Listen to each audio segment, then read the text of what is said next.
Hello, this is I'm So Cutie bringing you a Why Listen to Me and with your average scrub, right?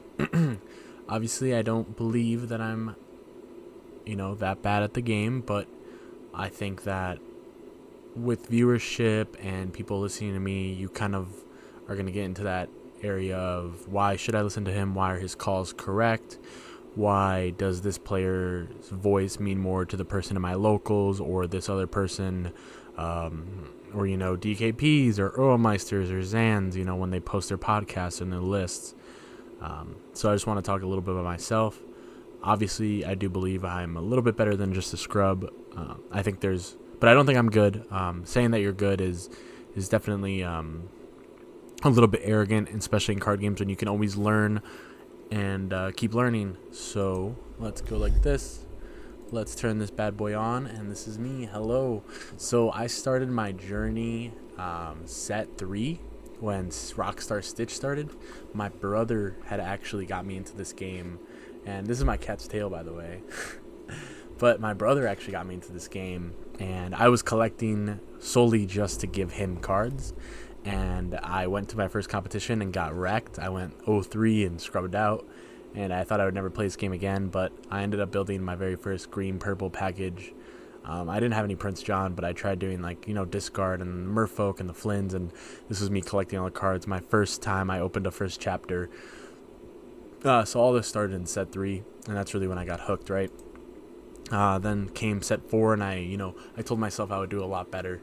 And I did. I put in a lot of time, and at the time it was still, top 4 got the promo card, and that's all I wanted at the time. I said I am going to get a promo card, and I did actually end up getting a second place mat during this time. And set 4, this was about 2 months of me playing, because so set champs were really really wary at the time. They would happen throughout the week. I believe I was kind of on and off, and then I started playing for Ursula's. Pixelborn was still out, and I was grinding games. I probably played over 200 games on Amber Steel and Ruby Amethyst during the time, and that's what I played to get my top 4 card and my second place mat. So that was a super good. That's when I really started to understand how I could grow in the competitive scene, right? Just in the local scene, just to be good, right? Then we got into Mirabelle. This is where I saw a lot of success. There was another champion map besides the ones pictured here, but I was playing Steel Song. This was set 5, and this was actually before Seattle. I decided to go to Seattle with my brother, who is pictured right here.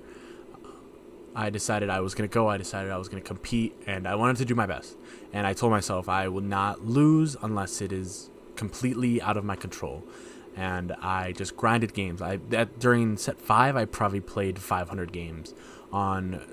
I think Pixelborn had shut down, but I was playing Untap. I was playing the Ink Table. I was playing locals.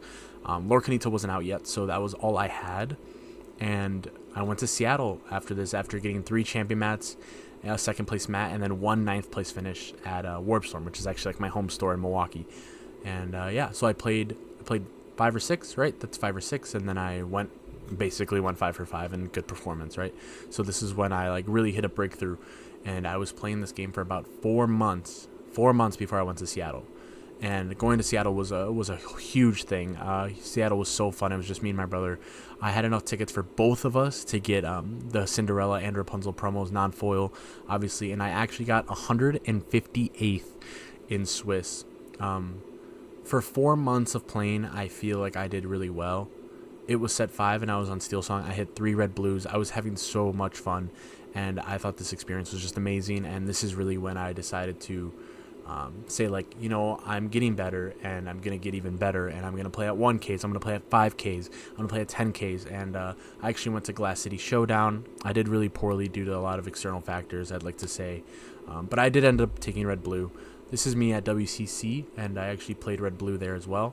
I played an item Hiram Shark hybrid thing. I actually did really well. I played into Kendall, I played into Justin Shaft, and I played into Kurt Spice, which was crazy day. I went 4-3, so I bubbled out both days, but I actually did really well, and I feel like if I had grasped some stuff that I grasp even now, I would have performed infinitely better at a tournament then. and that's how I measure my growth. And I teach myself. A big person in my Lorcana life would be my brother, who's played TCGs as a kid. This is Lorcana is my first TCG. And Decandio. When Decandio won his first CCS, I was like, okay, who is this guy? Then he won his second CCS on Diggy. I was like, wow, Decandio won again. And I would eat his videos up. I would just digest all his videos, all his, spewing knowledge and stuff. And I thought it was amazing. So this was set 5, right? Now we're going into set 6. Set 6, I did amazing. I played Red Blue. I played the meta, right? So I put about 4 months into Steel Song.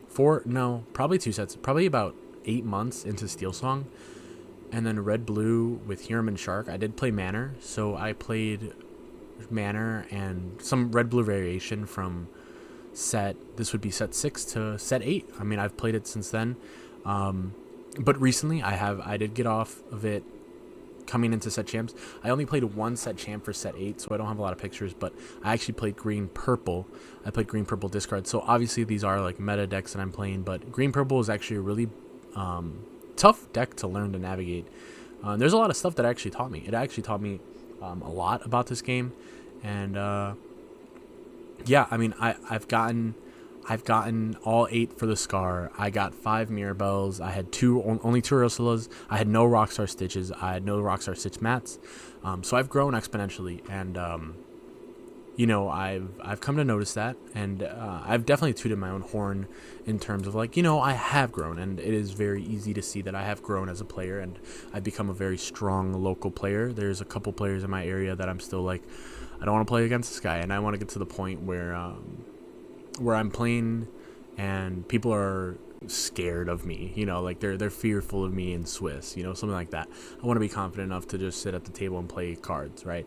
Because at the end of the day, you're just playing cards, and I want to just teach people how to play this fun game. I think they were kind of super fun. I've learned so much. I keep learning every day. So as I do believe that I'm a good player, there's always room to grow. Obviously I'm not winning 5Ks yet. I'm not winning CCS, but I'm hoping that I develop enough to, top cut a 5K, top cut a 10K, top cut CCS, and make a name for myself. And while I'm doing that, I'll be sharing my deck list. I've been really invested in making deck lists. Green Purple, I've made deck lists. I've experimented with Churna Dogs. I've experimented with Blue Steel. I've experimented with every deck. Now that Lorcanito's out, when Lorcanito came out, I think it was late into set 6. I've played thousands of games. I've become very obsessive about this game, and I've played thousands of games. I can understand math and lines and other people's hands and things like that, and I feel like I've developed that really well, and I just want to make videos to help other people develop that really well, and that's why I make videos. This is like my short kind of story about who I am and how I've played games, and I hope to be somebody that can put out content that teaches people how to be a lot better. And from the mulligan to play lines to the math to discard to control to aggro to all this stuff, I hope I can help players just get better, especially with deck lists and stuff like that, especially going into a new meta. I hate when pros kind of just bring out this crazy thing like Oswald items, right? This card exists.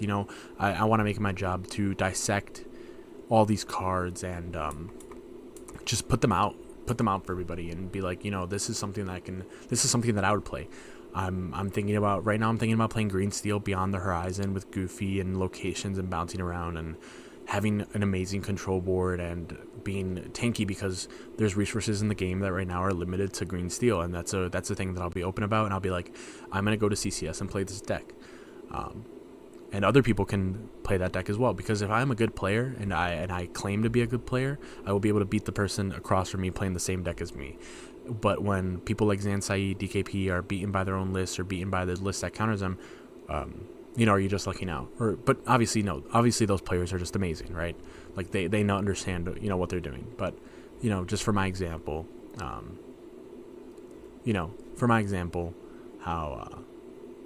how I want to, disperse information about things that I do. So yeah, thank you guys very much. I hope this gave you just a little bit of insight about the kind of player I am. I do believe that I'm pretty reputable in some meta calls and things like that. And there will be times where I'll take back like what I said, like, oh, this card maybe isn't that bad. Like right now, Powerline is kind of making me eat my words a little bit. I'm thinking like Powerline does have some good combos with red, just red and or steel. Sorry, like steel in general. Like Powerline could be really good in steel.